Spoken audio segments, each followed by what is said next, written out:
tell you about Legend Seeker and how you can support its development while getting some awesome perks. By subscribing to our Legendary tier on YouTube or becoming a paid member on our Discord or Patreon, you'll get early access to all Legend Seeker lore and mechanics. This means you'll be among the first to dive into the world of Legend Seeker and give direct feedback that will help shape the game.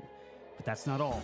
Supporters will also be the first to playtest the system and will get exclusive invites to private streams where we discuss the game in detail. Your input will play a huge role in making Legend Seeker the best that it can be. Now, for those of you who love watching our tabletop role-playing game shows, supporting Legend Seeker comes with some fun bonuses for the casts. Here's how it works. If you are a Copper or Common member on Discord or Patreon, you can give a $20 benefit to a player of your choice. Silver and Uncommon members can give 2 benefits to 2 players of your choice. If you go the YouTube route, you can give a $50 benefit to a player of your choice. And for the ultimate support, Gold and Mythic members on Discord and Patreon give a $20 benefit to 3 players of your choice. You can choose from all casts across Moonskull. Every bit of support goes directly towards making Legend Seeker a reality. It helps fund the art, writing, editing, and eventual publishing of the game. So, if you want to be a part of this journey and support our shows, join our Legendary tier on YouTube or become a member on Discord or Patreon. We couldn't do it without you, and we're excited to build Legend Seeker together. Thanks for watching, and I'll see you in the game.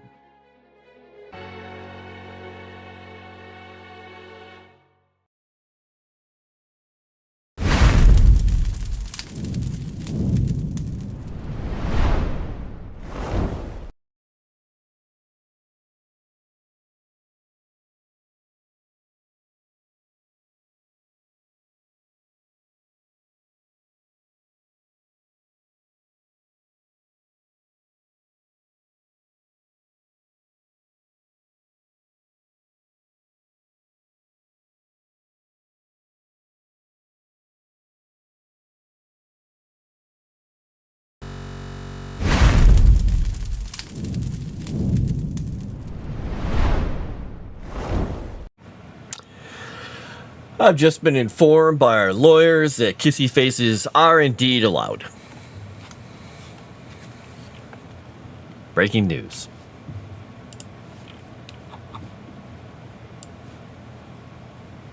It's under the kissy face amendment. Or something like that. You know, I didn't check my sound to see if I'm still at... Hey, good. I'm at a good volume. I'm at a good volume.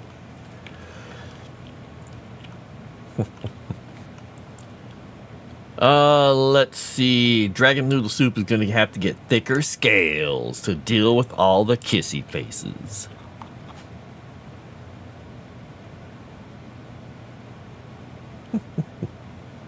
Woo! When are you not upset? There's actually 2 writing streams tonight? Alright then.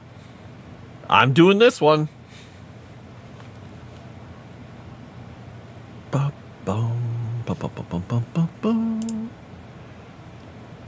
Alright, this is going to go here. I'm moving a couple of windows around here really quick like. Shoot, there you go. Boom. Alright. Alright, and there we go. Okay, so I finished up working on this Vara, the people there, and I worked on the beginning of the Azorians. Ah, the Azorians. Those people.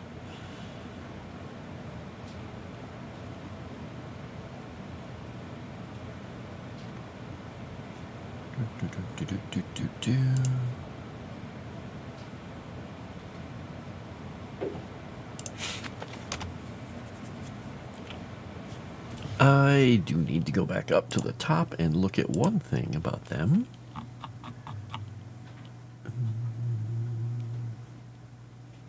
Where did I put it? Orc tribes. Concordia, no.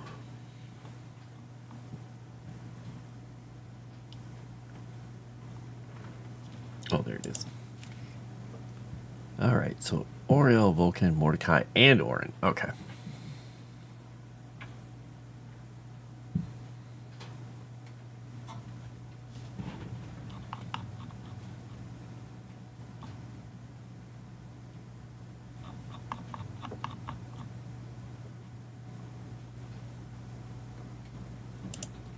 All right, we'll close that back off. Make it easier to read. Yeah, the stream with the Rudai tomorrow is tomorrow. So we've got one tonight on Tuesday with me. Tomorrow after Wednesday After Dark, we have the one that Rudai and I are going to do together. And then Thursday will be me again. And then Saturday is Rudai again. So we're doing a whole bunch of them. Hello, Moss. Wish I knew who I pissed off to get all this damn snow. I bet you upset Moss and he sent it at you. It's all Moss's fault. Yeah, Dragon Noodle Soup, we stayed up pretty late playing Satisfactory. Pretty late. Well, it could have pissed me off, but I don't know if I would have shared the snow if you made me mad. Wait, I didn't say that because that means everybody's going to be mad at me now, so they won't get snow. No! I gave Wolfric, Mr. Wolfie, a good old brushing with the claw rake brush that I have that takes out extra undercoat and overcoat that's like matted in there. I had a floof of fluff. It was big. It was the size of a kitten. I could have created a kitten out of it, but I tossed it outside. And of course, out there, I see within moments Wolfie sitting there in the heat mat with the whole floof just sitting there like mine, playing around with it. I was like, he ran out because I tossed it out into the grass, and he went out and grabbed it and dragged it back, and he's like, mine. Dork. I have played Frostpunk. I played Frostpunk 1 and 2. I don't like 2 as much as the first one, but I'm going to go back to it and try it again. It's got a very different flow to it, it feels. But yeah, I enjoyed it. It really itched that desire I had for playing something in a world where it's frozen over. Which is kind of funny because my first book that I wrote, that I'm still looking for a publisher for, the world is in the middle of a small ice age. You should turn on the lights. Yes, you should. Punk Frost. Alright, so we're doing stuff for the Azure Kingdom. We're talking about them, these peoples. I've got to put the names of these other cities on here, but we're not going to do that quite yet.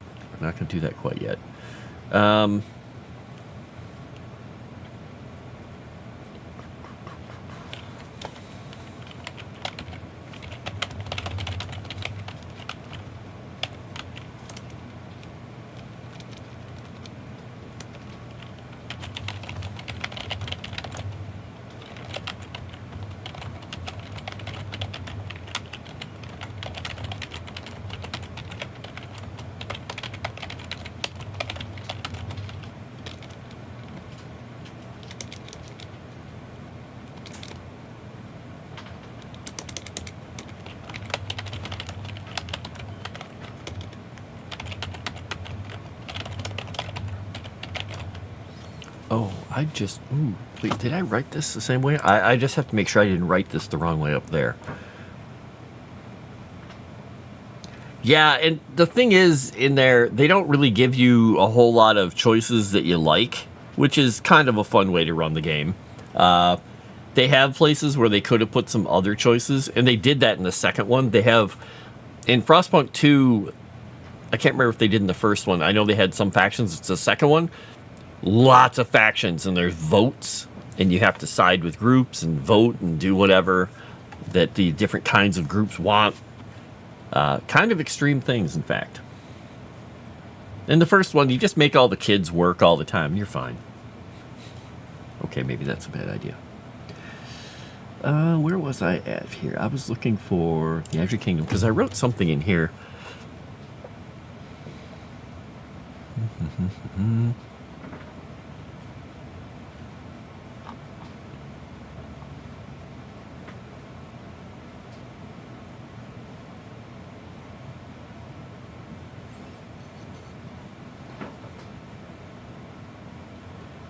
Okay.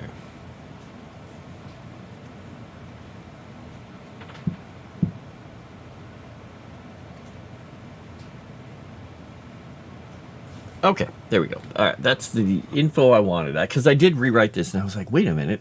I have a whole story on the people of this kingdom up in there, so I will literally just echo it down here.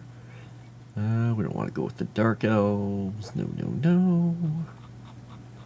Where am I at here? The Azure Kingdom, the Azurians. Okay.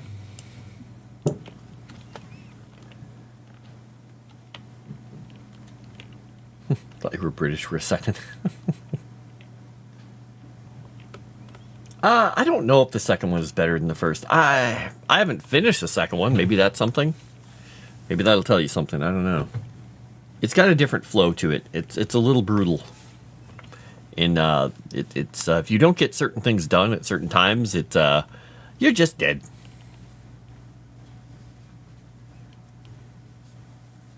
Yeah, kids do want to work in the mines. They yearn for the mines.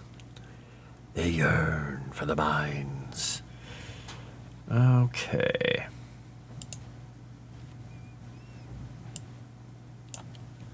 And we'll talk about the magic down there.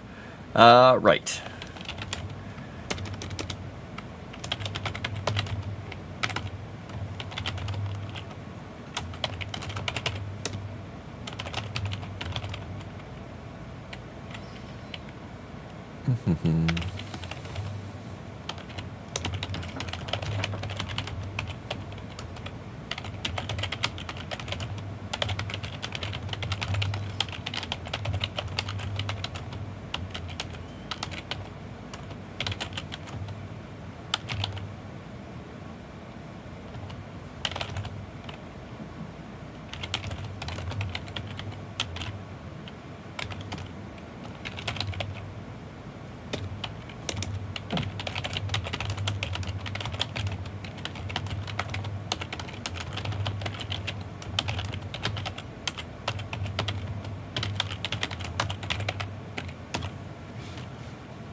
Oh, I forgot to close my navigation page. I was like, why is the drawing so weird? Let's fix that. There we go. Now we won't have the text all jerkety here. There we go. My soft heart keeps building the kids into freaking daycare. Well, sometimes that helps. Your person least likes heavier. Get those kids working.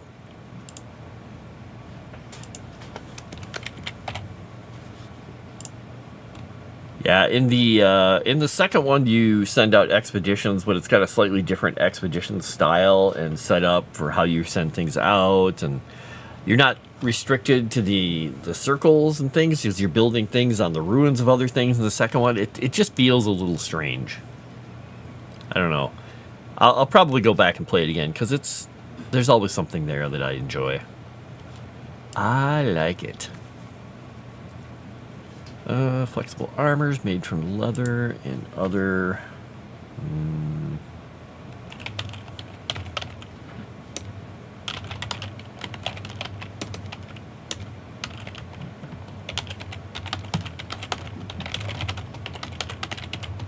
Desert creatures. There we go. Creatures. Creatures. I spell good words. The best words. The fighting men and women. Bum.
People are just dwarves at heart.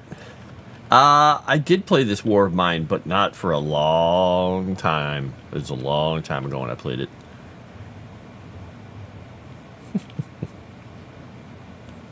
Minecraft is both free and automatically on your computer. I heard that what's-his-name was going to be trying to make Minecraft 2. I don't know if that's actually real or not.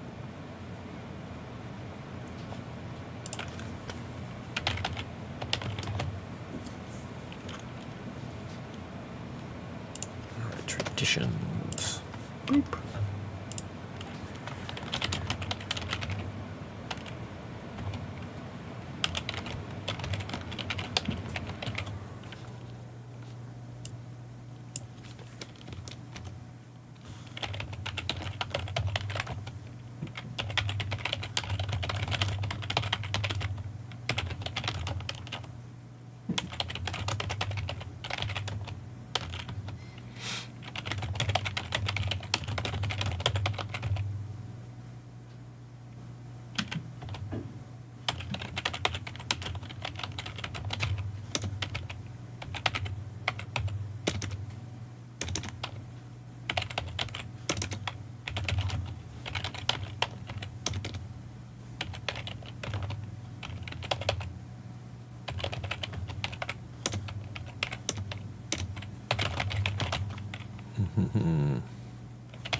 Okay, I'll probably have to. I'm gonna highlight this so I don't forget to change it later. I'll probably need to Oh, I'm gonna go back here.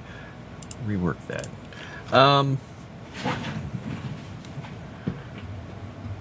Yeah, I don't know what you could do in Minecraft 2 that modders haven't done. I have no idea. I don't know. I mean, he could do something totally inventive with the blocks. Totally change the way the world works and how blocks work and how everything works. But, I mean, you know.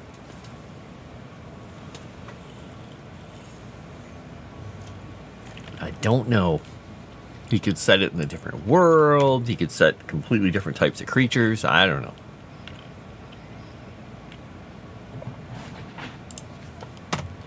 Ba-ba-ba.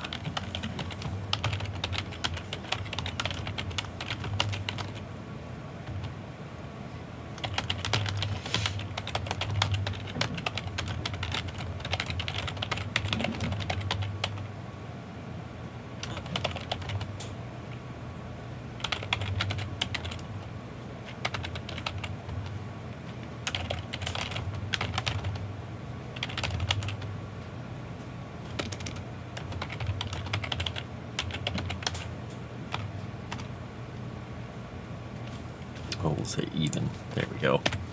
All right, festival days are usually lavish affairs of the common folk comments. Okay.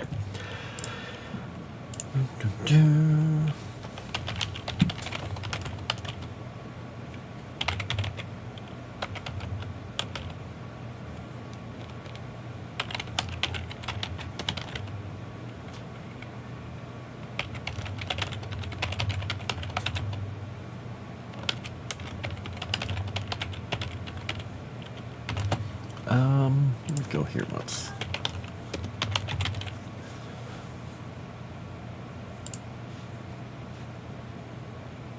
Okay.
There we go.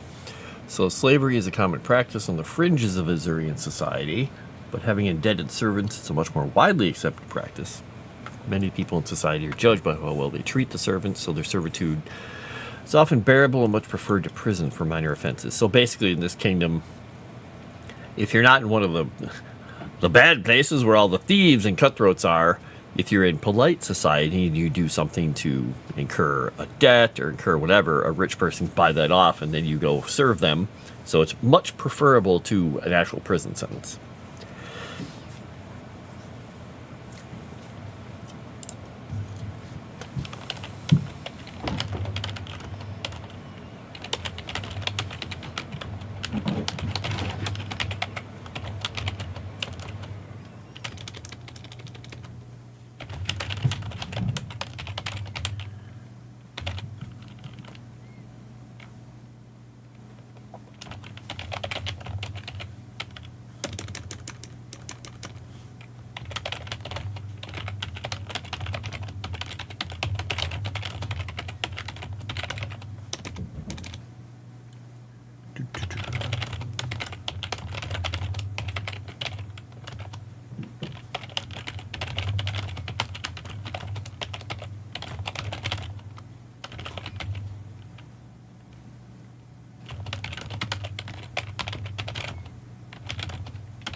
I can type. I don't forget letters at the end of sentences.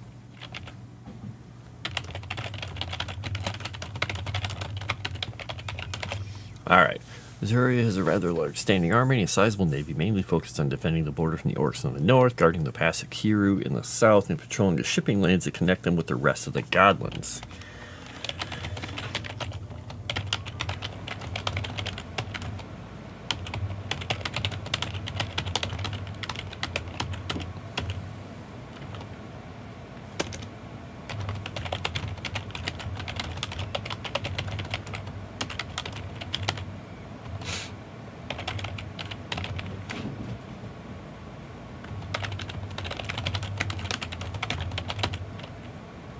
Kingdom off from the rest of the Godlands.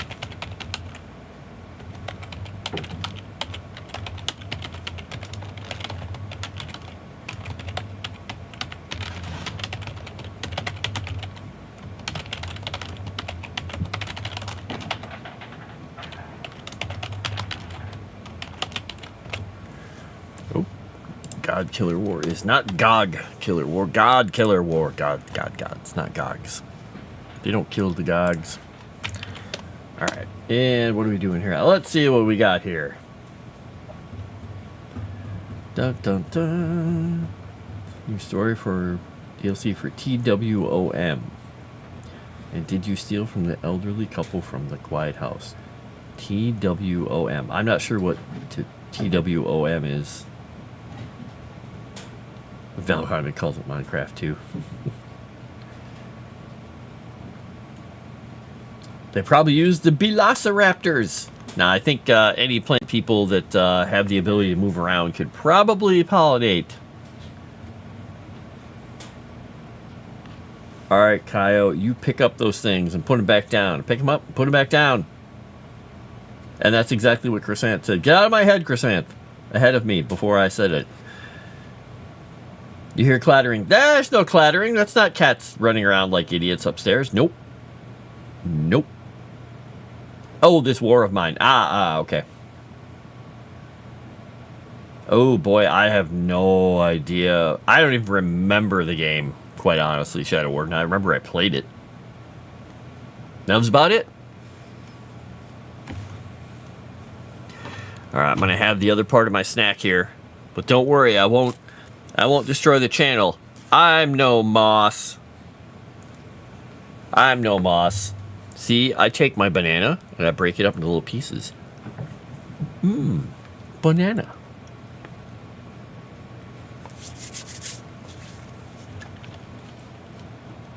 Points of contention.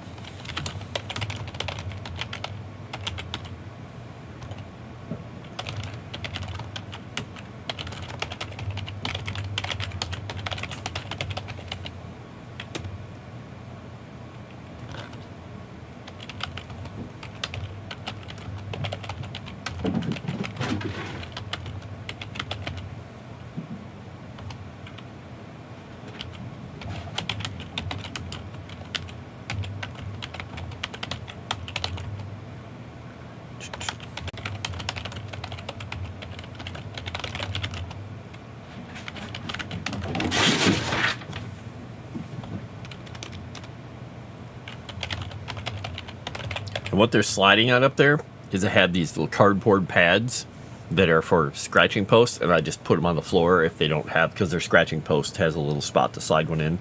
But I put another one on the floor, and they love running and landing on it and sliding.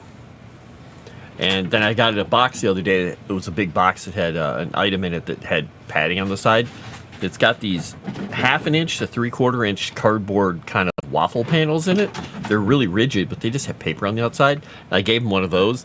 They love it, but since it's flat on top and bottom, it slides across the floor even more. So it's like they jump on a raft and go flying. Yeah, they're sledding, basically. We're clearly an apple. Wait. Now, wait. Okay. Do you want me to discuss moss? Discuss moss? You want me to discuss moss, is what I'm trying to say. Actually, do you want to all be disgusted? All right, I'm going to show you something. This is food related. You may hate me. You may all come after me. You may start burning effigies in the street. Let me get a piece of banana here. Banana. See? Banana. Hot pepper flakes. You wouldn't think this is good, but this is good.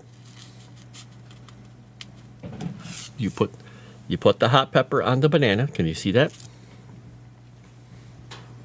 It's a spicy banana. You have to chew it together, though.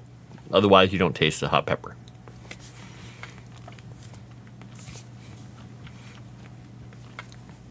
It's a fiery banana. It's pretty good. Why do you think I had this packet open here?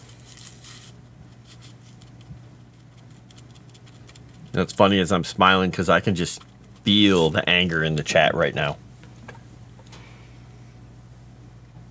Whatever.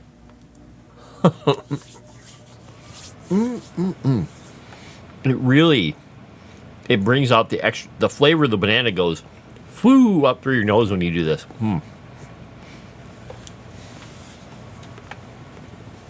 Because normally, you taste a banana. If it's a green banana, it's got that kind of raw, slightly unripe taste to it. When you have a banana like this, it's starting to get really ripe, and you put the heat with it. You can really, it makes you taste the banana. Oh my gosh. Taste that banana. Boop. Let's see. Oh no, what are you doing? Add an apple-shaped fruit that has to be peeled like a banana. Disbrew was right. Wait, what did he say? This is why I don't sleep. This is why I don't usually get sick. I have low acid content in my stomach. Do you hate your gut? I don't know. I don't really have a whole lot of problem with it. I don't know. I don't really have indigestion or issues with my stomach usually. The only time I have issues with my stomach is if I have too much of like one of these in something.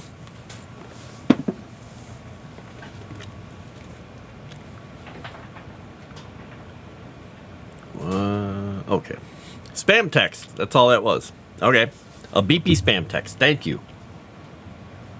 Going crazy right now, all this banana talk? Well, you're not upset by the hot pepper on the banana moss, so... Or I don't know if you are or not. But I'm putting red pepper on my banana, if you didn't realize that. See? Red pepper flakes on the banana chunk.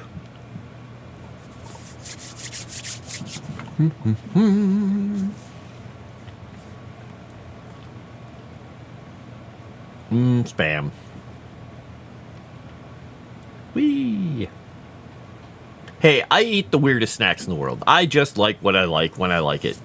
I have, down here, because it's got the little pop top on it, I have a can of mushrooms. I just love mushrooms. I like raw mushrooms, like fresh button mushrooms if they're washed and I can eat them with stuff. But I love canned mushrooms too, so I'll just eat them. I'll put this in my soup and stuff, usually why I have it down here. But I will just also eat those out of the can. All right, garbage. Da, da, da. All right. I've only got 2 pieces of banana left. There's a lot of red pepper in these little packets. I had 2 other bananas with this thing already. Not today, but, you know. All right, there we go. Last piece. So,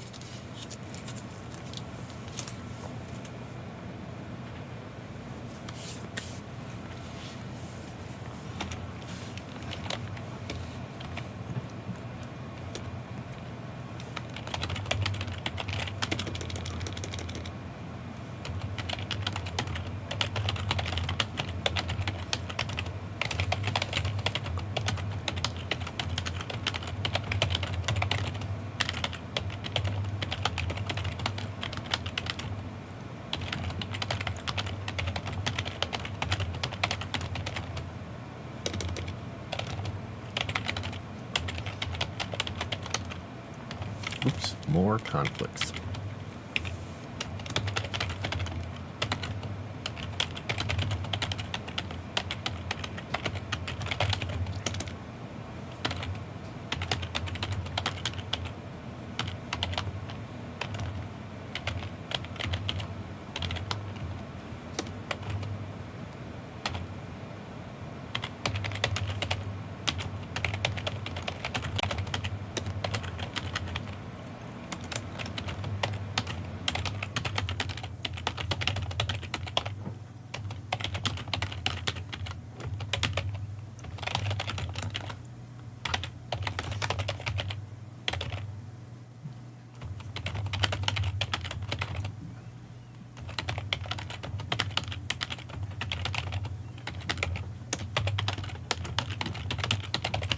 Okay, there we go.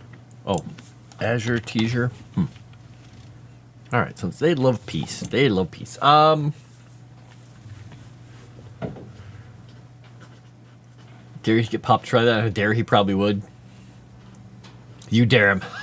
Yes, nice. I get the mushrooms. It's still a little weird for me. I think it'd be more comfortable for a fresh portobello. I like fresh mushrooms. They just, they're harder to keep around. So, but I usually, like, up in the fridge right now, I have like a pint of just little button mushrooms. I just wash them and eat them with stuff, or I cut them up into things. So,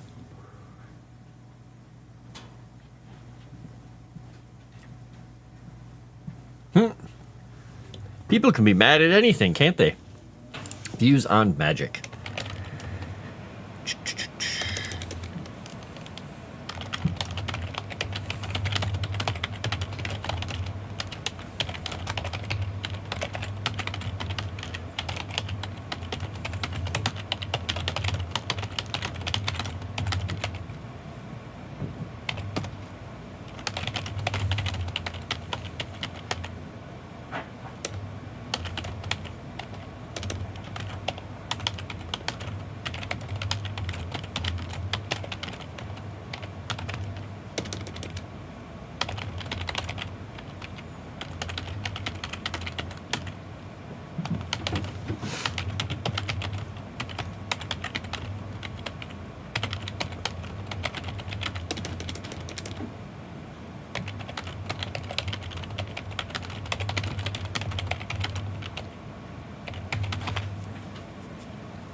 What would you call... where did I put my thesaurus? Where's my thesaurus at? I've got too many things open. There we go. There's my thesaurus. Thesaurus. Okay.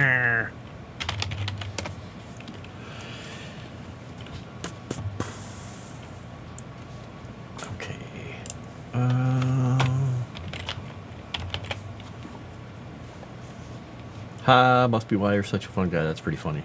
Oh, yeah, by the way, if anybody throws $50 at the channel during one of these writing streams, remember, we will be making a magical trinket with you that goes onto the trinket table that will be in the forthcoming, I guess it's technically the Keeper's Guide that will be released after the first books are released. And also, that money will go towards helping this Star Wars crew because they're in a dire situation in their fight in space. So anything we can do for them, it'll double it, for one thing. But also, if you do 50, it will get you a magical trinket to work on with Erudai and I in the book. So think about it. Think about it. And if we get $300 by the end of the week, we will, well, I won't, but Erudai will probably have Cowboy swoop in to help. So help them. Help them. Let's see.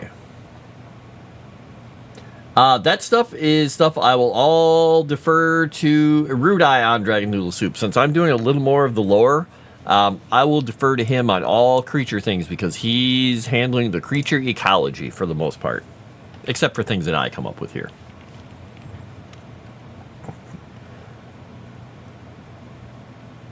Death to the Star Wars stream. No! Moss, dragon's trying to kill you. He's trying to kill Dina. Each of us are like ruined under more than one dude.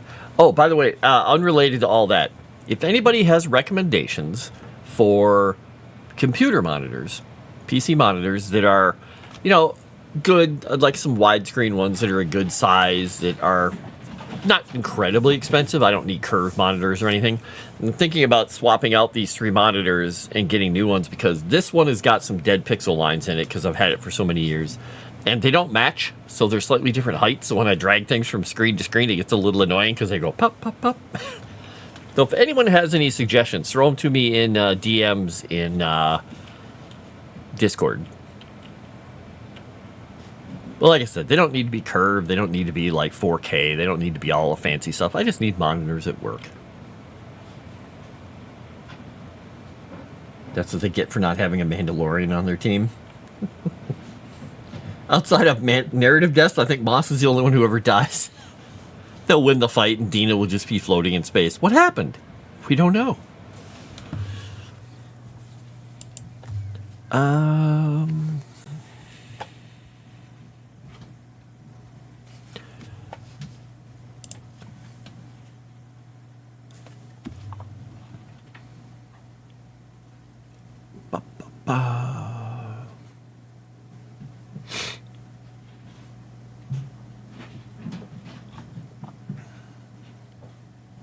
Well, that doesn't help. That's a... All right, let's go for the definitions of this word. Yeah, we're not going to use that one. Convocation? No.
remain. There we go. What can I say? I'm bad at games. You're not bad at games. You're just not a metagamer. Let's put it that way. Don't make the same mistake I did, buy one at a time. Yeah, basically that's what I've done over the years. I was just like, oh, I should replace this monitor. This time I'm thinking, maybe I'll replace 3 monitors. Now, the thing I did get is I got a monitor swing arm because I was going to put 2 of them up. Because I was going to take 2 of them and put them here, like keep one in the center, one there, swing arms, and put this one over here off to the side. But I might actually just get another swing arm and just put them there and there and just have 2 on one swing arm, 1 on the other swing arm. Problem with this desk is the ledge of the desk only sticks out like this far before there's a big metal piece down here. So it's not deep enough for one of those clamps to go on. So I'm going to have to drill a hole through the desk to mount it that way with this big grommet plate thing. So I gotta do that yet. But I want to get the monitors first. Get them in there. Let's see. To be fair, Boss Heavy would have died a few times without Simps, and Froste would have ended at least 3 times without chat. Yes, Jensen, you did that. Wow. Gonna ask how much to make a Rudai beat the new Dragon Age if there aren't any more streams. Ooh, that's a great question. We might have to have Chrysanth ask that, because I don't think that's one of the goals right now, but yeah, that would be interesting.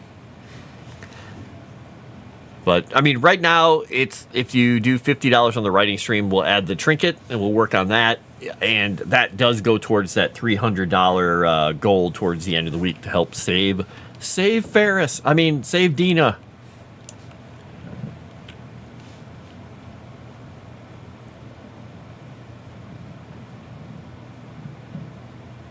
Already sent him that question. Nice.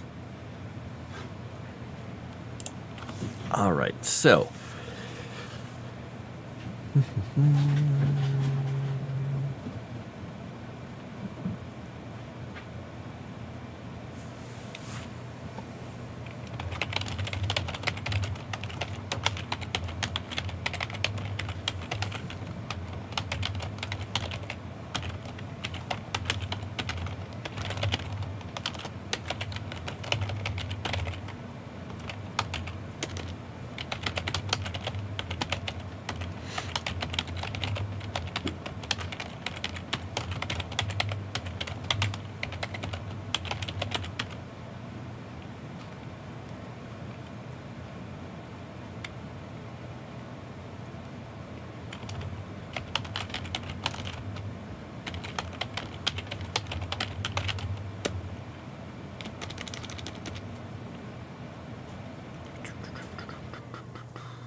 Right.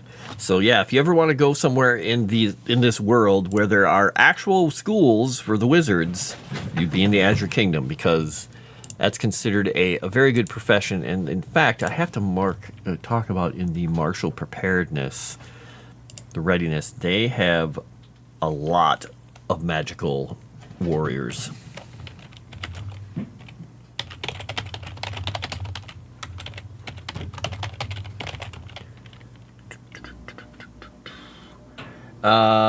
What size monitors? I'm trying to think what this one is. This is a 2070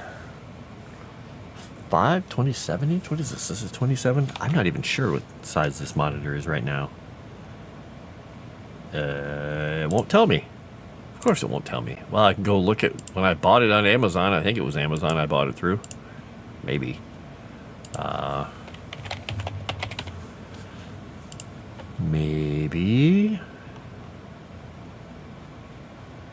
It is a 29-inch monitor, but it doesn't have to be a 29-inch monitor. It could be like I could get 3 27-inch because the two on the side are 27-inch monitors. I think the middle one is the big one. Because I mean, my desk is about 5 feet wide, a little bit more than 5.5 feet wide. So I have to make sure I'll use the monitor arms to move them up, and I won't have to worry about the bases, but I still have to have them all touching properly. So you're off to editing town. All right, you message me on Discord. You have fun with that. Send me messages.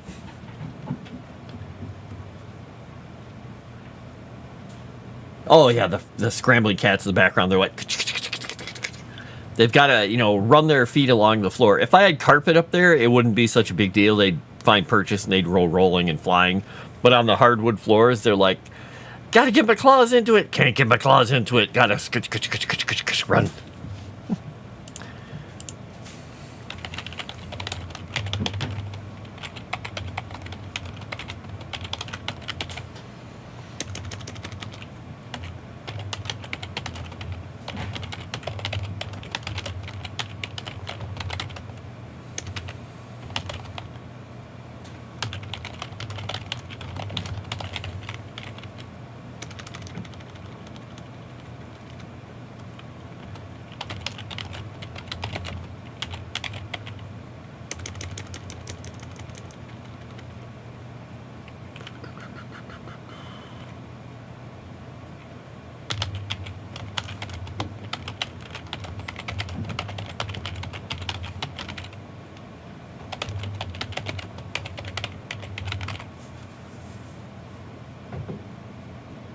Okay.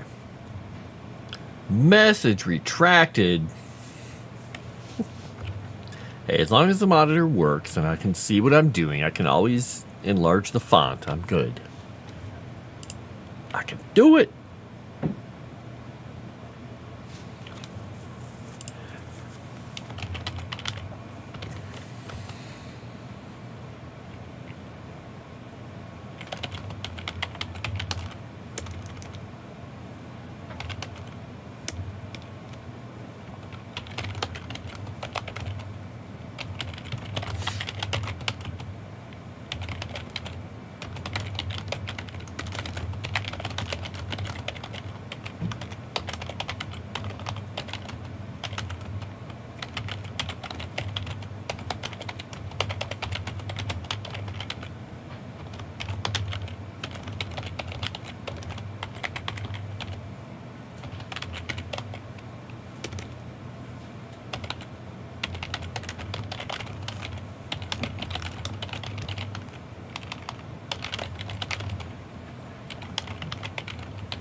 Let's see. There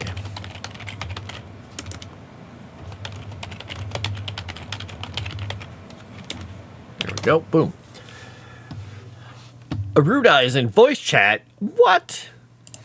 Okay. All right. Let me get to this. Let me go here. Let me go to the voice chat. All right. Let's go to voice chat. Where is it? Why can't I get to it? Look, it's an Arudai full of burgers and not Taco Bell. Maybe. If he's in there, he's not talking.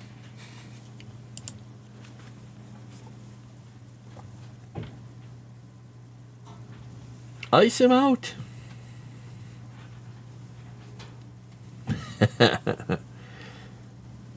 It's still on Moonskull, but the deed is done.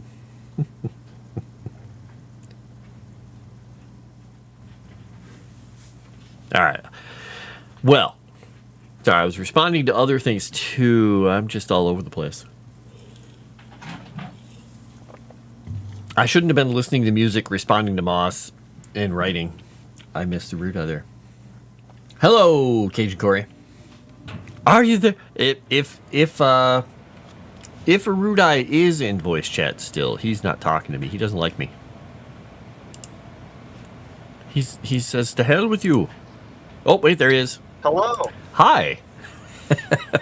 So, I hear that chat wants to know how the mums repopulate. Yep.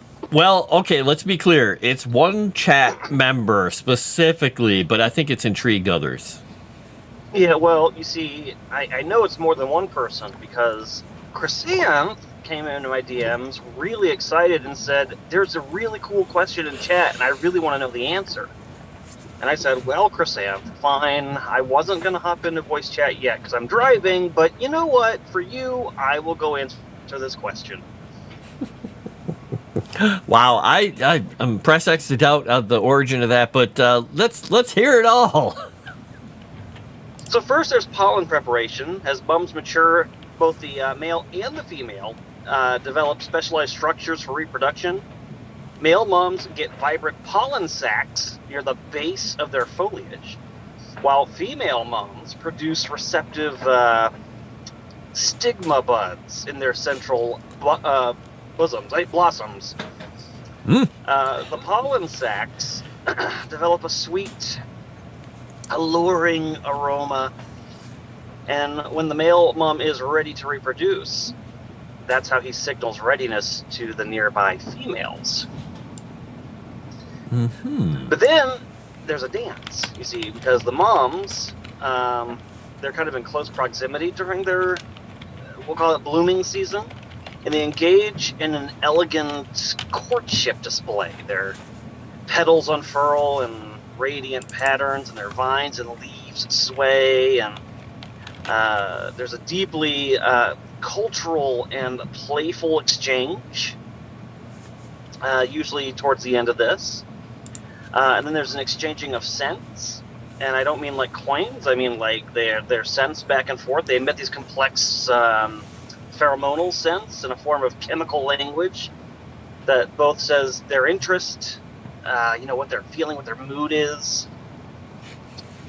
And the scent is deeply nuanced and like coded for each individual mum. So it's very clear which one is mating with you. And then, of course, there comes the connection. And when that connection is formed, the male mum releases its pollen, carried on a gentle breeze by direct transfer or through a, we'll call it a tender brushing of leaves. Ew. The pollen is received by the female mum, who then fertilizes her seed pod. It's a very gentle and intimate process, cementing their bond. And then the female mom nurtures her little seedling to maturity. And eventually that little seed pod will grow over time, usually with the help of both parents. And they'll ensure that it's well fed with nutrients, etc., etc. But perhaps the most important part that really always seals the deal is the flirtatious exchange, because that's usually what will seal the deal and make the female interested. Wow. So the male will say something to her like, "So, who are you turning green for? Do you have a special date tonight?" And then she'll be like, "Who says I'm not green for you, hot stuff?" And then at that point, the male's mum's leaves will like stick out. They'll turn multicolors as his eyes figuratively pop out of his stem, and that's when the mating ritual begins. I think I saw this on Showtime in the 80s, or no, wait. Wait. This sounds like a really messed up version of my biology textbook from 8th grade. It was on those channels like Vegemax, where if you didn't have them, you had to look through like the fuzziness of the screen to see any of the leaves unfurling. I was worried you were going to bring that up. Yep. I don't have any friends who would sit there looking at the weird fuzz on the screen like, If you turn your head to the side and squint, yeah. You might be able to see a liquefied leaf. Yep, I know what you mean. Wow. Oh, God. Oh, poor Chrysanth. But that was it. I just wanted to share that fact because Chrysanth was very, very, very curious about how moms reproduce, and I did not want anybody to be left wanting for the knowledge. But now, sadly, I must depart as I have to get through the security gate. Okay. Well, thanks for not leaving people wanting. That was great. You're welcome.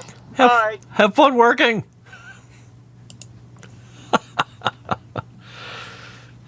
Oh my gosh. Don't forget to leave the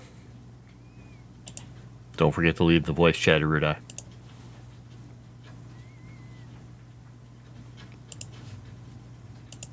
In case he forgets, I'll turn off my desktop sound. So if he starts saying things accidentally in the voice chat, it won't come through to you guys. You'll just see my face go.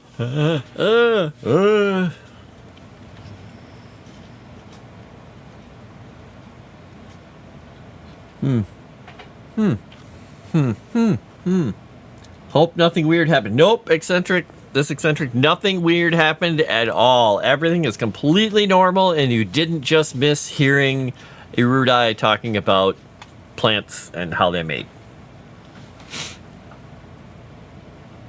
Or you might have. Maybe. Maybe. Oh no, did I? Oh, I didn't copy it. Dang it. I'm such a dork.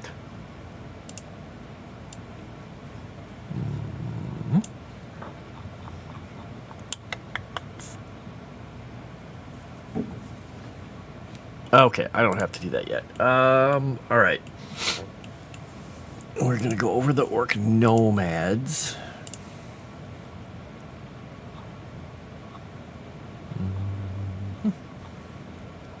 Can't believe I forgot to copy my little setup here. That was dumb of me.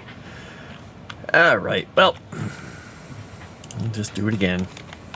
My goodness, I can't believe I did that.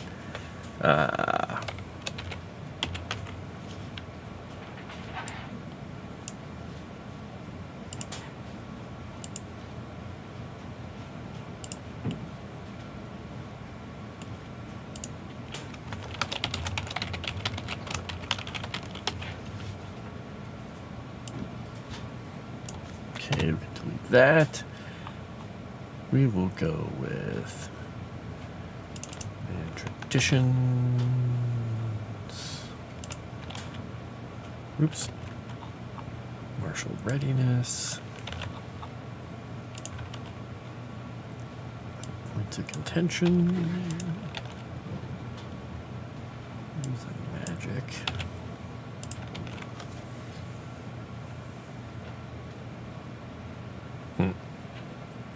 Nobody needed to give him a shovel. He had covered it quite well. She was already watching these channels, so okay.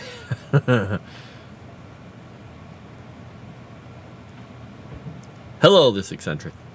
Birds and the bees are typical ways that plants reproduce.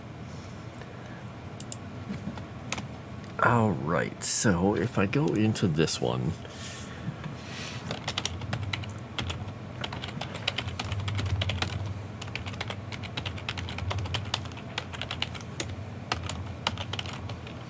heard a beep at my little camera at the back. Who is it? Who is beeping at the camera? I think Kibble was tuckered out today because when she came in, normally she'll just hop on me and be like and hanging out. She came in and flopped over on the couch and just went, and went to sleep. She had a good long nap this afternoon. Let's see.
Okay.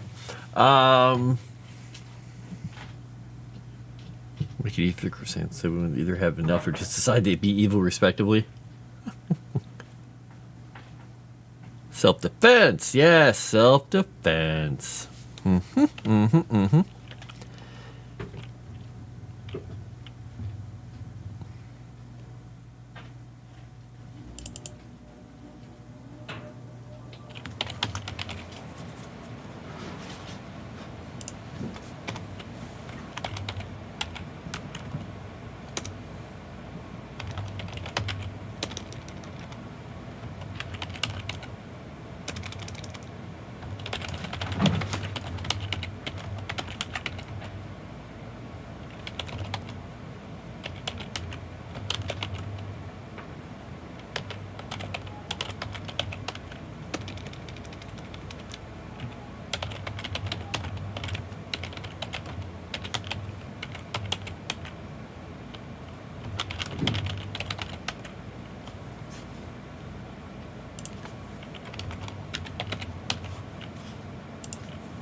They wear tunic and clothes of rough fabrics, furs, and leathers to protect themselves from.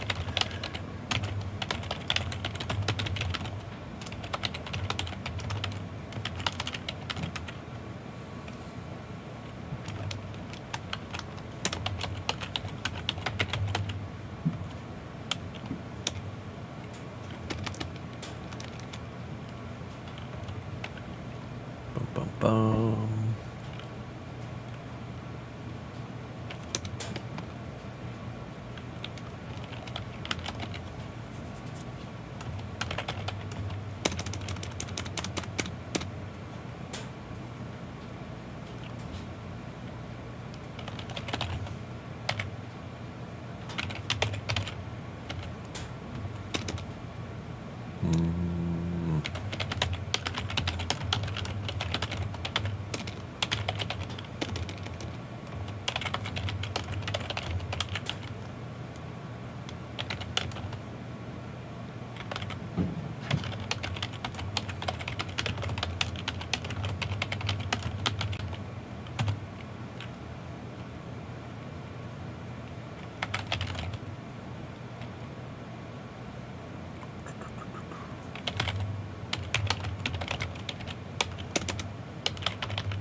Right. Oh, trophies does not have 2 P's in it. It's got 1. Okay, traditions.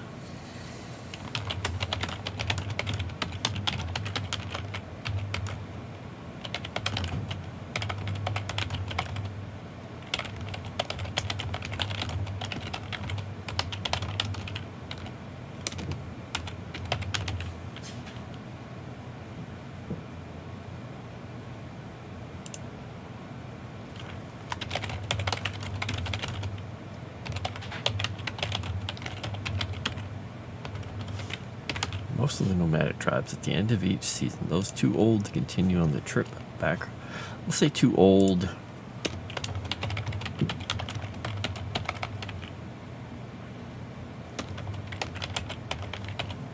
sickly to continue on the trip back across.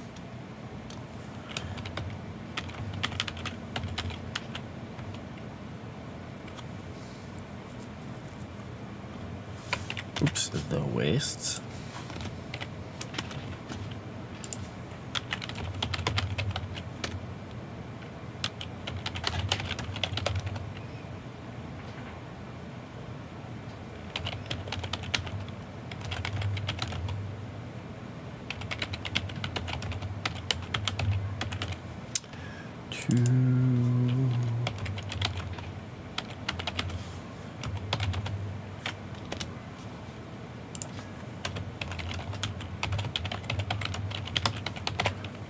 All right, by an honor guard. So basically, when orcs get too old, which is it's not as old as you'd think, they don't get that old.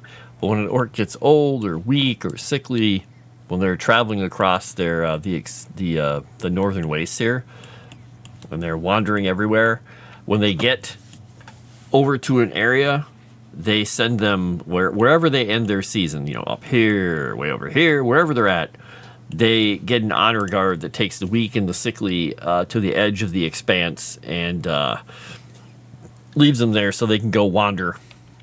And the idea is this is where the End Mother, that massive legendary dragon who basically is the White Death, patrols with all the other creatures out there, and they are sent off into it. And their hope is, they could gain glory by, fighting a dragon in their last moments or doing whatever, because that's a dream of a lot of orcs, is to actually defeat a dragon.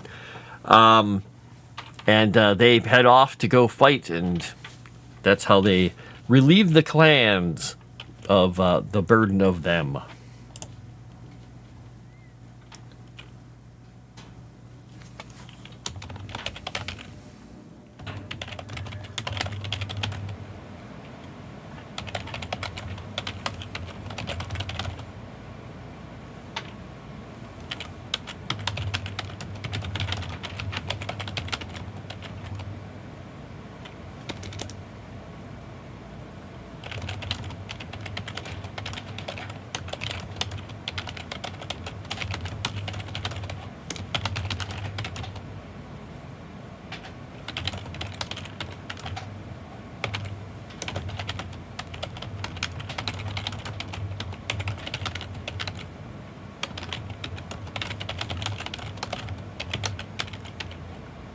They would be very blessed if they fell to her.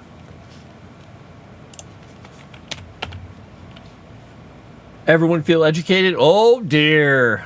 That's a word. The Spartan thing with the babies. So here's the thing. I put a little section in there where they do not suffer the weak little babies to be born, because I had a creature that was a very weak one, but it was a prophet that they kept alive, which caused some problems.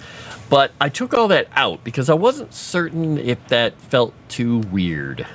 So we'll see. Maybe I'll throw that back in. I don't know.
Oh, raised in. There we go.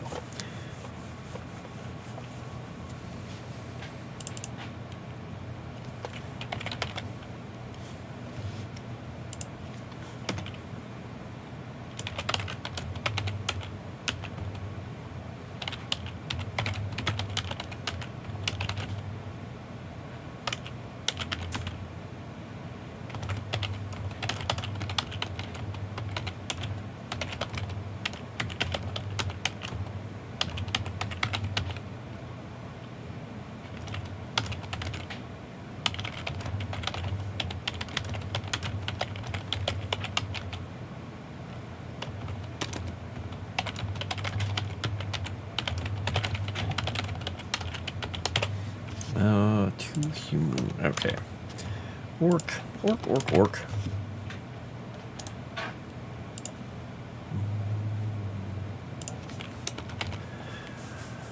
All right. Can we leave a Rudai outside?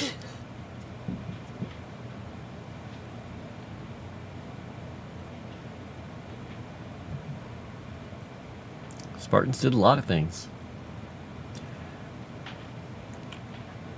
Yeah, that was the thing that I had written in the original part of the orcs, is every time a litter of orcs is born, the women would come down and pick through them and look at them and choose the ones that were the weakest and leave them behind.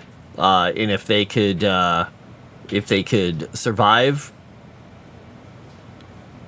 they would, like, when the next people came by, if they found one of the kids, they were like, oh, hey, it lived, it's good enough.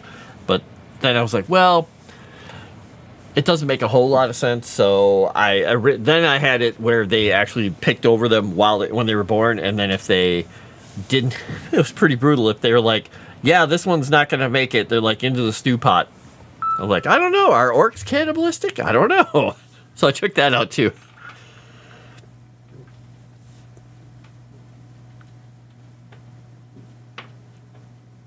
Oh, that's why my dinger keeps dinging back there by the camera. The snowflakes are going by. They're big snowflakes too, and they keep triggering the camera.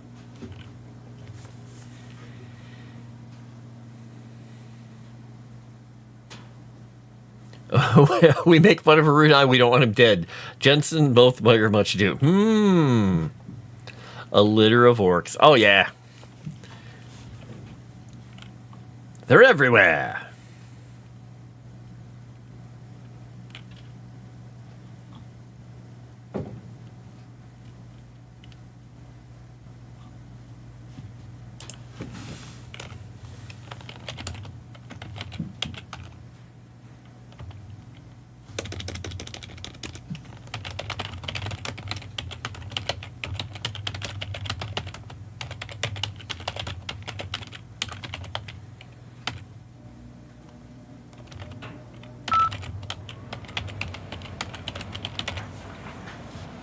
We'll say most.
Alright.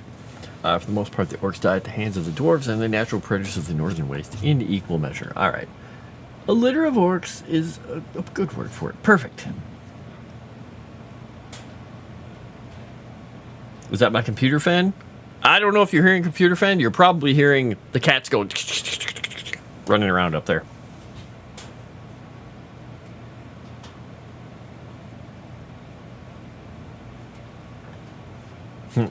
Well, I have a lot of stuff running right now. I have OBS, I've got Discord, I've got music playing on a YouTube channel, I've got Kick open, I've got YouTube open, I have a couple of search programs that I always keep up on my machine. I don't know, I got a lot of stuff running. But I'm not sure, I don't think that's not going. It's probably my, I have a whole house circulation system separate from my, furnace that occasionally kicks on. It just recirculates the air from in and out, has a little heat exchanger on that so you don't get cold air coming in the house. That could be it.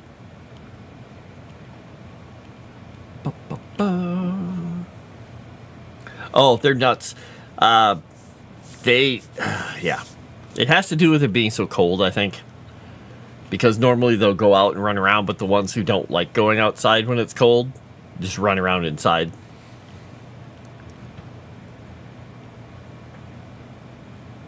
I heard a big clonk this morning, and I was like, what the heck was that noise? And I run upstairs, and Pumpkin had run along the patio door, and he had hopped on this little cat house that's in the corner in the dining room, and he jumped up to the top of the bookshelf that's in there. And the bookshelf, the ceilings are 10 feet high, and that bookshelf is like 8.5 feet high.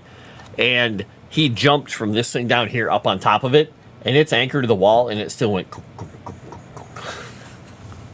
I'm like, dude, stop it. Luckily, I don't have anything breakable on the shelf.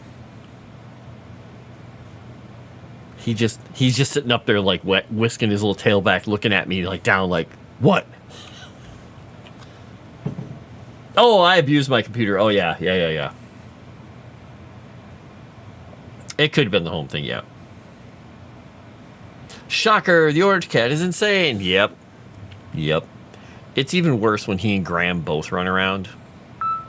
They're both orange. One is more orange than the other. Okay, orcs die at the head of the dwarves and not in the northern waste in equal measure.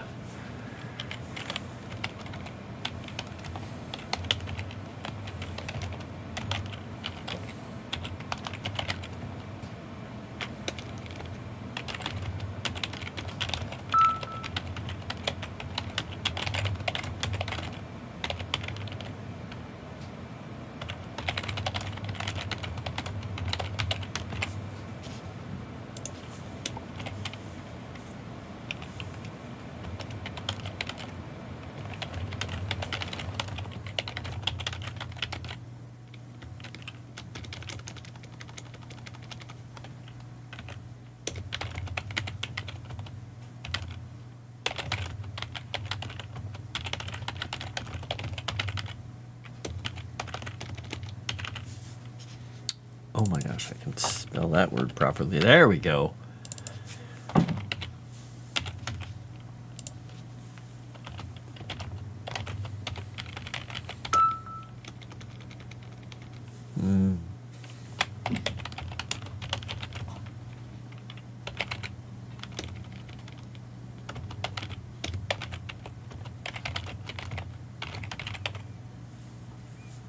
You keep hearing that beep. That's literally snowflakes going past my cameras in the back. It's great. Chrysanth, you can have her root-eyed. No! She can't do it! Alright, we got a bunch of the stuff on the orcs now. Let's see. So, ding, ding. It just keeps going ding, ding, ding, ding, ding, ding, ding, ding, ding, ding, ding. Right.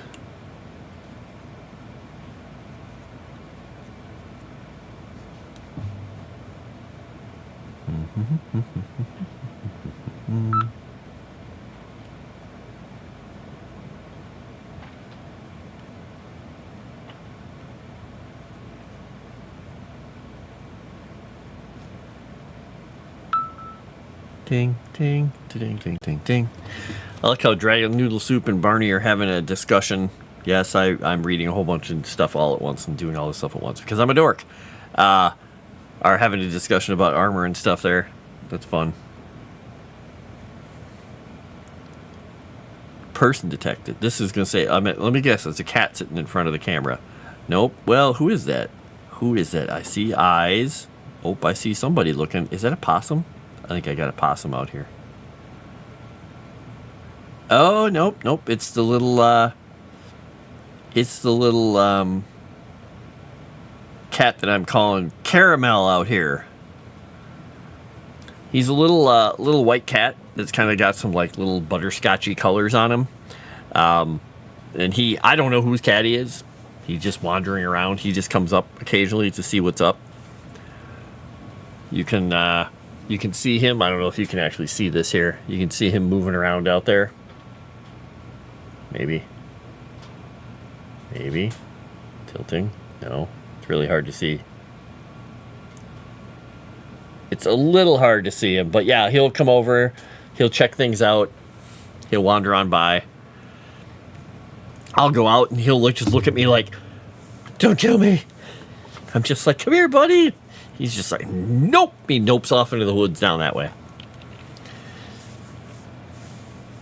He's just kind of a smaller cat. But I left food out for him earlier, and of course, you know, you put out food for a random cat, and all the other cats are like, "Hey, look at that, some more food." Because normally I don't put a lot of food out here, but I had that little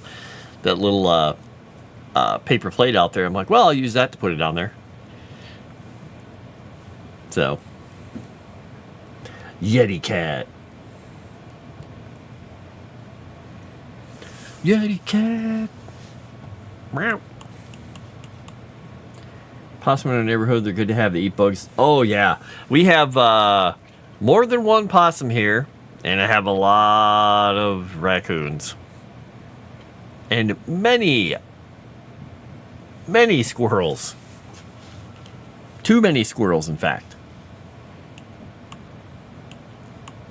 Alright, we're going to have to name that still, because I didn't name it. Let me go to my documents section here that is... Oops, nope, that's not what I want to do. I want to go back to the headings. Go back up to Freiland.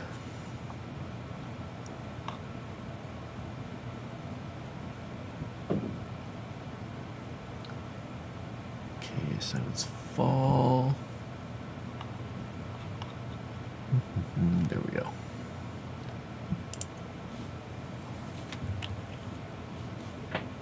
Boop.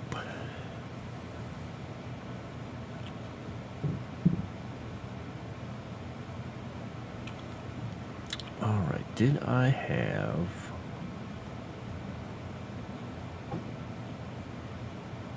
Oh, I don't have them on here. Okay, let's put these on here. Do I have Göteborg on here? I thought I did. The Dwarven Harbor. Okay, the Halfling Town, Greenhaven, Thorwald, Indwald. I guess I don't. So one of the things I'm going to be doing here is eventually going through and adding all the major cities with their own little entry for one of these places. So I will have them all here. But I've got to get them all. I'm stuck.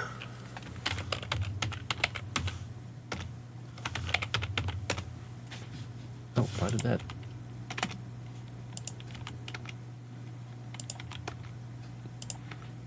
Okay, there we go. Aldholm.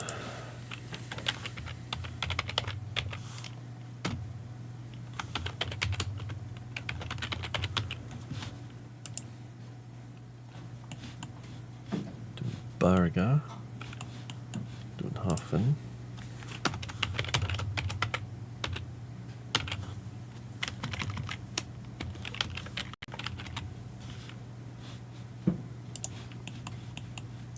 There's the Thornwood. Handwald. I don't have that place named. And there's the other one.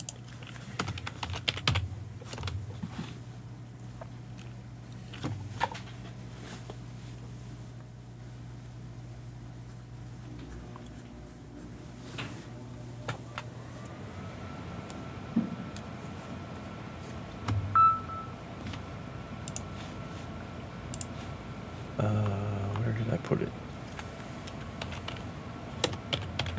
Okay. Yeah, I always get a couple of extra kitty cats coming around in the winter, and unfortunately, I don't need more cats. So I usually leave them to their own devices. I don't want to get too many, but when it's cold out, I feel a little bad for them. So I try to leave them at least a little something. I just try not to make a habit of it because I don't want all of them. I can't have all of them. Too many of them. What font size did I put this at? 12. Okay, whoops, nope, I want that. I want this at 12 and this at 5. Okay, that is the fallback up there. All right, let's see. Squirrels, I have a running joke with a friend of mine that the squirrels are trying to kill me. They've always been trying to kill me because no matter where we go, they could be just quiet in the woods, people walking around. I walk in the woods and all of a sudden you just start hearing and they're like, they'll drop nuts out of the trees. And I don't know why, but they just always, either they're showering me with gifts or they hate me.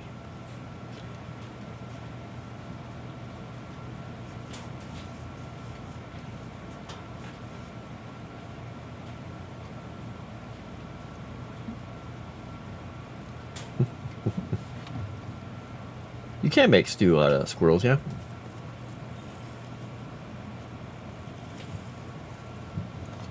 Yeah, and sometimes it's actually, it depends on the area where you're at to have the stuff above and underground.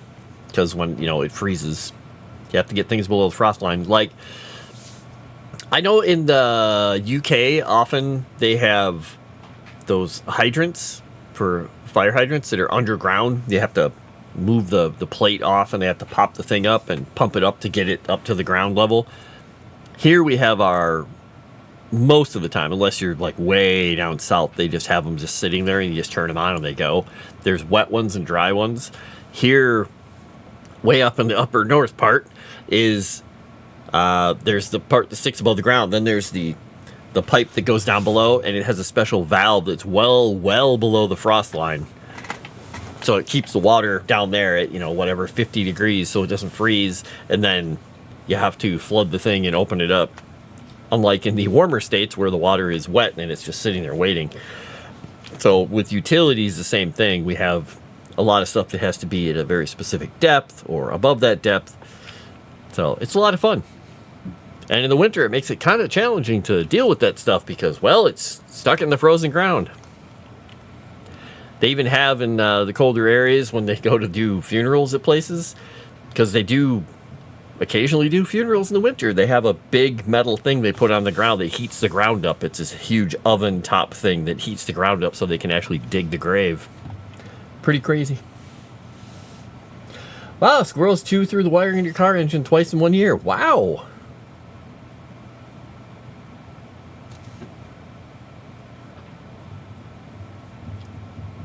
Stop putting peanut butter on the wires in your car. Got in there and started chewing. Had to throw. Okay, I misread that. I thought you said meatballs, and I'm thinking, how Italian of you. Then I realized you said mothballs. Never mind. Never mind. Not as Italian. Not quite as Italian.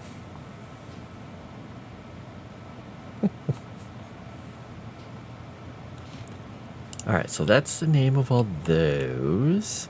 We have the little forts up here we're going to be talking about eventually. And we got the two other little towns here we'll have to cover. And there is another town out here, but I don't have it figured out yet. That is so weird. Caramel, like in our game? Well, no, more like he's just a little kitten named Caramel, because he has caramel color on his back. He's just a little kitten. And he, like that white and black cat that comes around, looks well fed and looks happy. So they must belong to somebody around here, but they just come over to hang out with my cats. So I don't know. Okay. My gosh, what are they doing out there? Is he just sitting there setting up the center over and over and over? Nope, now we got Wolfie's butt in front of the camera. I don't know if you can see that. Let's see if I can move it back a little. Is that tilting it? Make it better? Make it worse? Yeah, his butt's just basically sitting right in front of the camera. My lights are really bright in here. There you go. Now you can see his butt. Cat butt. It's Wolfie's butt. And I could be so mean to him right now. I don't really want to be mean to him, but I kind of want to do this real quick. Don't worry, I won't set the alarm off. There's an alarm you can do, which is really, really mean.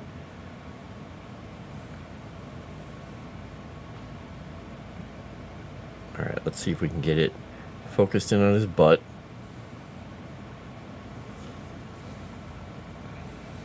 Now, can I do this?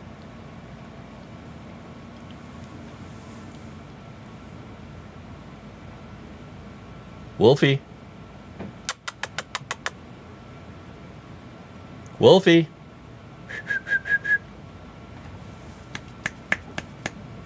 He's not quite hearing me. Oh, there they heard me. Hi.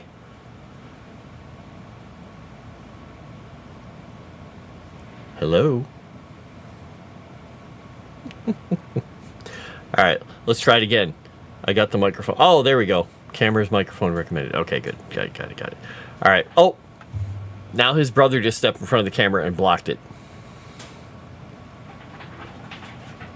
Yeah, his butt is now there.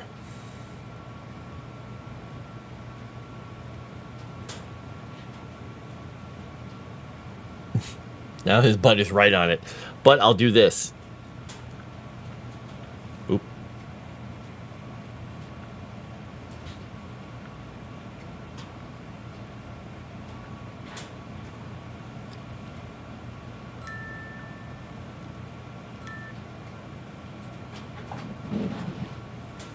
Wolfie. Calvino. Wolfie.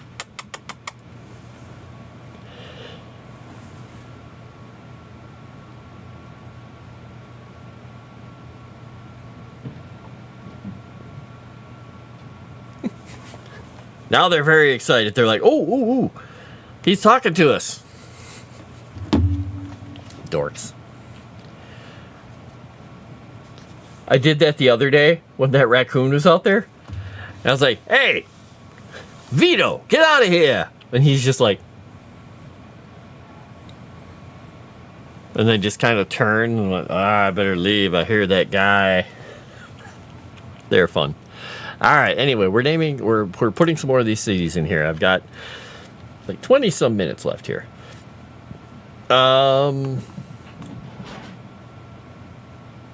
All right, and I haven't named that. I probably do need to name that, don't I?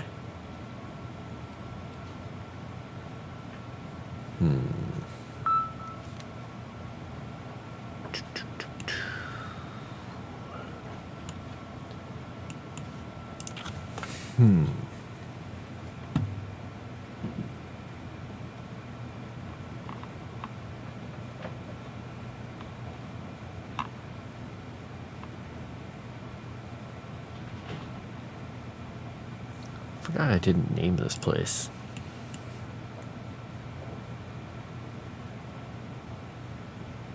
Well, I'll have to think about that. All right, so we've got Thornwald, we got the Dwarven Harbor, we got most of everything mentioned in here.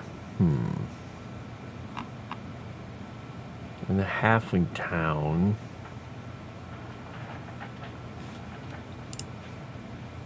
So we'll be putting that one down here too. The Halfling Town is going to be down here. And in fact,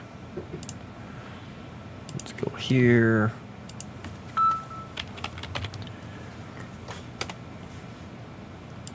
Put our little guy. Oop, nope. Put our little guy right there. A little hard to see, but we'll figure it out. We'll get that.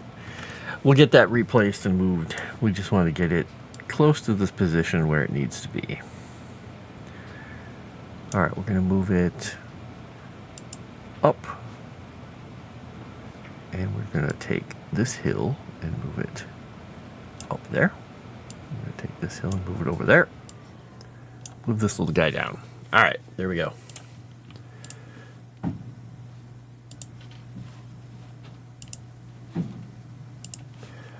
And I am going to literally just put this one in here.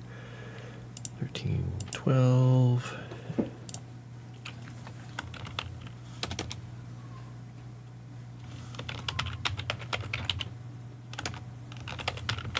We're literally just calling this the Halfling Village at the moment, even though it's going to have its own name. It doesn't have its own name yet. I just need to make sure that it's here and mentioned. So I remember which one's the Halfling Village. or town, or whatever we're calling it eventually. Oh, that's too bad. Yeah. Ah, squirrels. We used to have a way back in the day when I worked in the first office I worked in for my job that I have currently. We were in a basement, and the windows were like way up there at the base of the building because we were in the basement. And right behind those windows were the juniper bushes that were, you know, the landscaping, the ubiquitous landscaping that's everywhere. But there was a chipmunks that would live there. And one of the guys who worked there, he would always go out and throw nuts and stuff on the ground because the chipmunks would sit right there in front of the window and eat. And he would get jealous when anybody else would put stuff out for him. Because, you know, why not, right? All right. Vara, I'll have to put something here to describe this, but not yet. I don't know what the guys are doing out there. Oh, that's Benji. Oh, it's Benji hanging out there with him now. Calvino's little brother. He's just hanging out. I guess he decided it was his turn to sit on the heat map. Heat mat. All right, so I'm going to save this because I don't want to forget where I was at. But I need to... Okay, this is the place. This Dwarven Harbor is the one that has the lighthouse. All right. So the Dwarven Harbor is going to be out here. I'll be clearing out part of this, but this is the Dwarven Harbor. And the reason it's the Dwarven Harbor is because, well, that's how they get down there. They have their stuff. And it's used, it's not used by the dwarves as much anymore. Because, you know, their lands are up here and they used to have it down there because they built it to be with the other people. They do have a presence. So... right, and yeah, all right. Hello, Scott. How goes it? We're having fun working on places and place names. All right, and the Bane Fires are along...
Okay.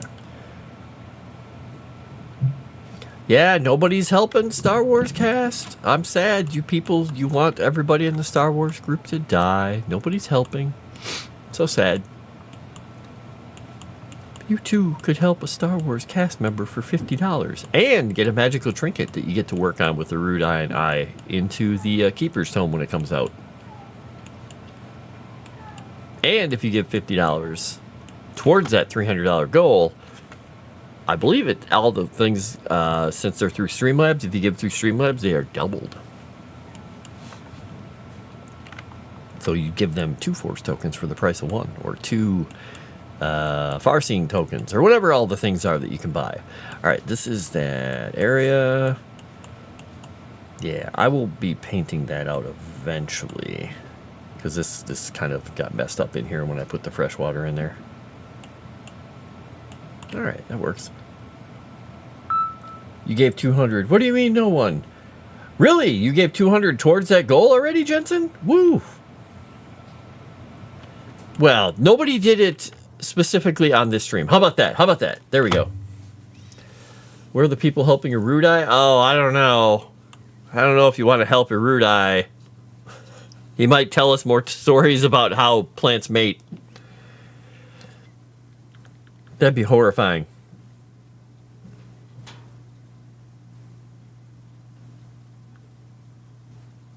Yeah, I don't have a progress bar on that 300 thing.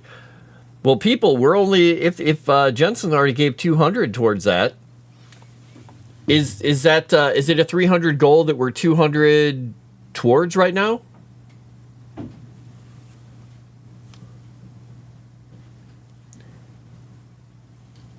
It was on the stream. Oh, well then. Me being a measly mod and just the guy who's doing the writing on here. I don't have access. I don't see any of that stuff. Yeah, it's Moonskull, not Legend Seeker, and I don't see any of the progress. So if you gave $200, then that is awesome. Oh, look at that! Erudai just said more fetal alcohol dwarf game and have fun at MegaCon. Very nice, Jensen. Very nice. Woo! That is awesome. Well, thank you so much. Look at that. Jensen is our hero. Only $100 more, and Cowboy will swoop in to save the day. Sweep in to save the day. I hope he doesn't sweep in. Hopefully he comes in a ship. A big ship with guns and saves their butts. Their space butts. That being said, it was for more Dragon Age, but it sounded like it was all one thing. Hey, I think it's a win-win. Because Erudai has to do more Dragon Age. The crew is going to get saved. And I believe you're going to get to work on, what is that? 4 trinkets that are going to go on that table.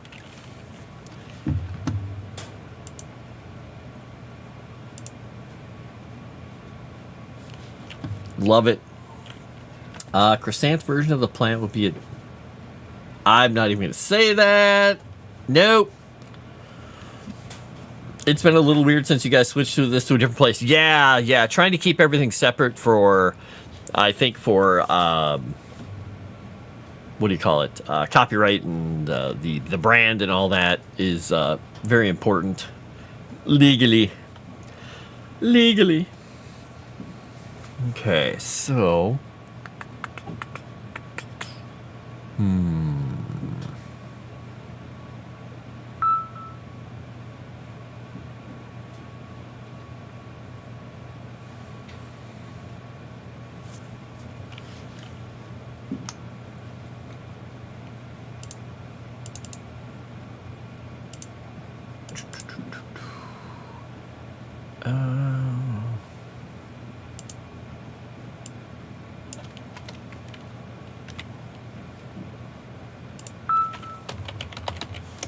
Oops.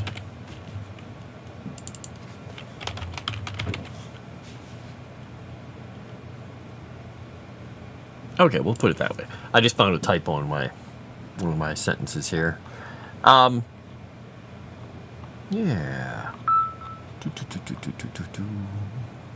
So the other thing that I'm coming up with on the side that I'll be chatting with Erudai hopefully tomorrow, because I have some questions about some lizard folk, but also I was coming up with some like heroes and people who did exist in the past, some legendary people that don't exist anymore, all that stuff.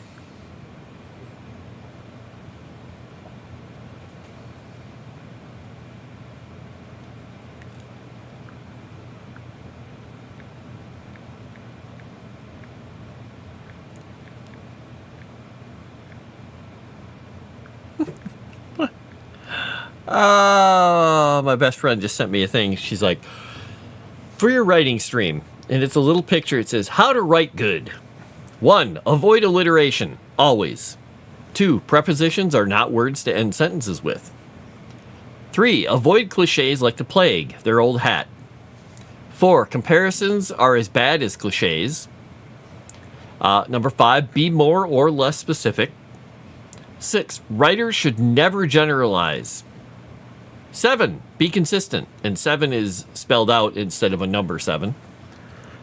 8. Don't be redundant. Don't use more words than necessary. It's highly superfluous. I speak good. 9. Who needs rhetorical questions? 10. Exaggeration is a billion times worse than understatement.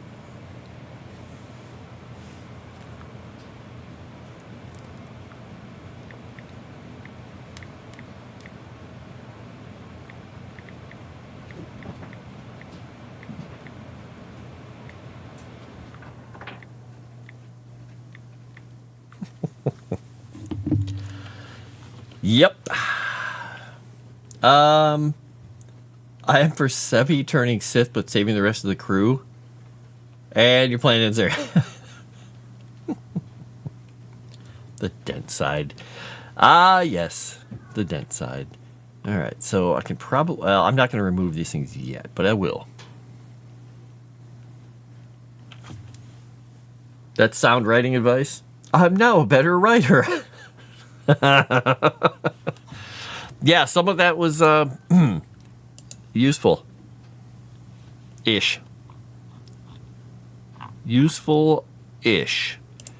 Oh, why did my machine over here just dinged at me? What was that? That was a loud ding.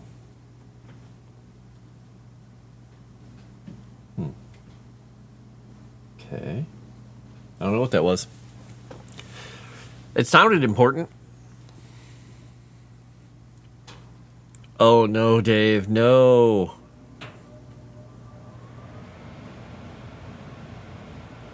People don't know the difference between the Force and forcing something. I am scared to go over to the Star Wars chat. Wow. And here I thought you were going to be putting the Anakin guy, whatever he called it, the Star Wars song he did.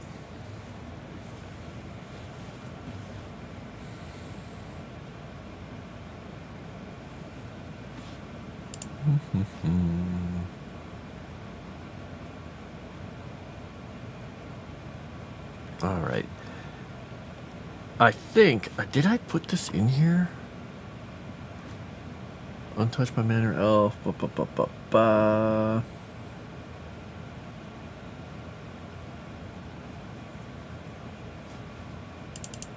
and we're gonna not say goblins. We're gonna say,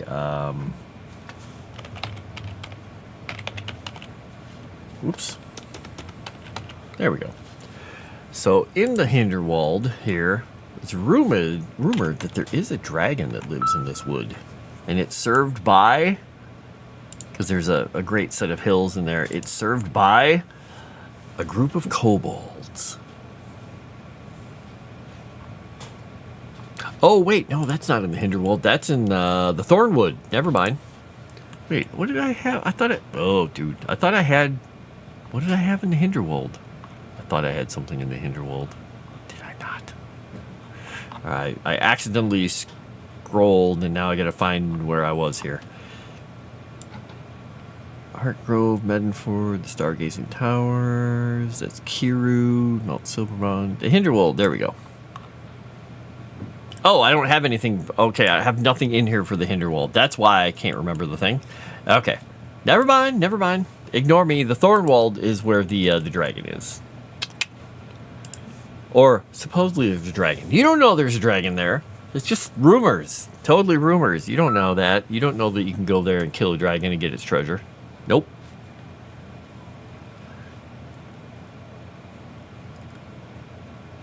I have. Yes, definitely. Scott, thank you for bringing it up. Everybody, hit that button. Hit that like button. Please, smash it. Crush it. Destroy it. Beat it to a pulp. Make it pay. And leave comments. We need more comments. You guys don't comment. I like you all. And you talk during the stream. And I love it. But you guys got to comment too.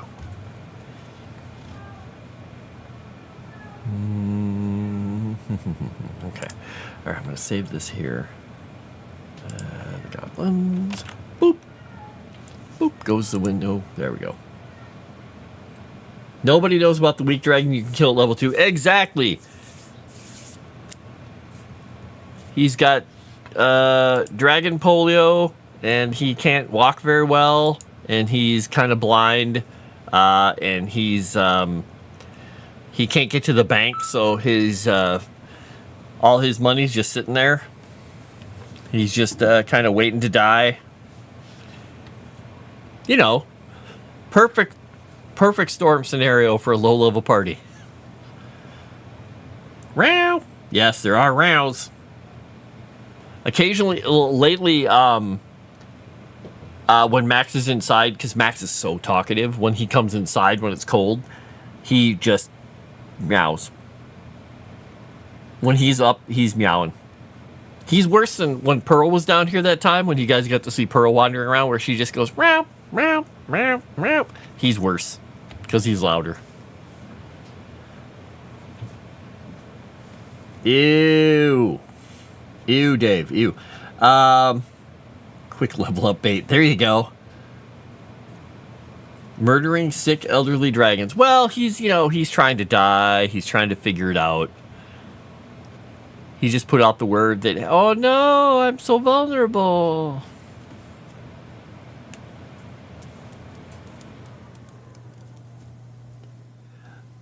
None of the words that you just said, Geno Fury, besides pushover and a few of the other articles and filler words, made any sense to me.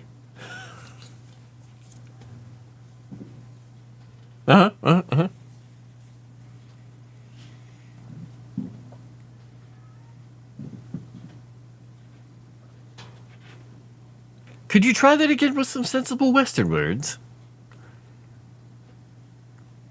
Give it to me in Sumerian. Okay, that's not Western-ish.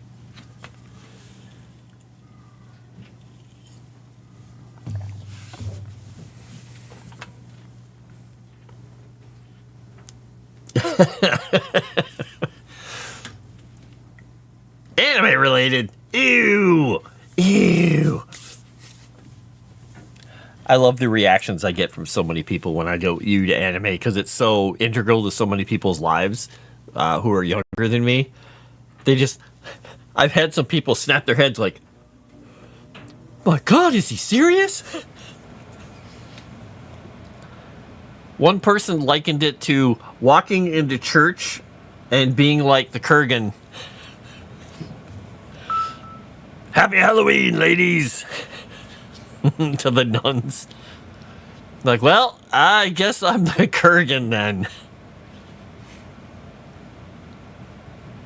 Just walking up and putting all the candles out with my hands. Now I want to watch Highlander again. Damn it.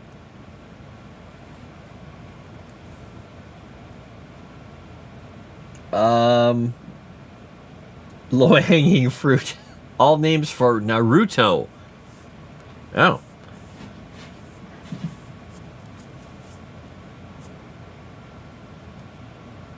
I stopped watching when aliens got involved in the ninja anime?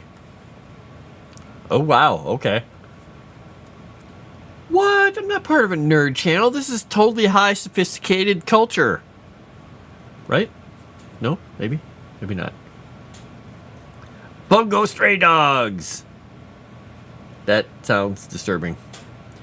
Watch parties tonight, Highlander. Well, if I wasn't going to be in my game tonight, because right after this, I'm in my in real life game. Oh, yeah, in 2.5 minutes. So, I guess I better button this up. Alright, we're going to close this. We're going to save the map. Boop. And we're going to close that so the map goes. Boo. Goodbye, map. Goodbye, map.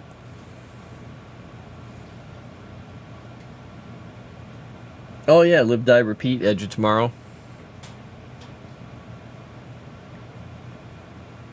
High sophisticated culture is a stretch. Yeah, I tried, but it didn't really work. Hot Brawl Geeks. Bra or bra?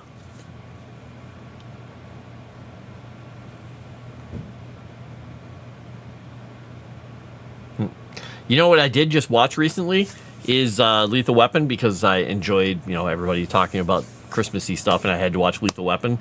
And I forgot they removed, or they didn't really remove, but I saw the original intro, the way they showed Mel Gibson's character in the movie. If you've never seen the original intro for Mel Gibson's character for Lethal Weapon, you should see it. It was a little bit scary because there was a shooting situation where this guy was in a building and he was shooting at a bunch of kids who were trapped in a kindergarten or something, and he's like peppering the room with bullets, and the cops are like, how do we get in there and stop him? Mel Gibson just basically walks up into the middle of fire and he's like, hey, Mr. Sniper Man, and the guy's shooting at him, and he completely ignores the fact that he's getting shot at because the guy's missing, like peppering the ground around him. And he waits until the guy pokes his head out after he taunts him again, and just blasts him. He empties his entire magazine of his Beretta into him from a distance and kills the guy. And then just all the SWAT guys were like, oh, it's safe to come out, and run past him and go take the guy. Like, okay. But they don't have that in the movie anymore. I don't think they even had the director's cut. So, yeah. Geeks, not nerds. Well, yeah. All right. Well, I'm going to get the heck out of here because I'm over time. But it's been great having you all here. Thank you for coming along. I will be back tomorrow night after Wednesday after dark. I'll be on Erudai's stream with him. And then Thursday, I'll be back doing this again here at this time.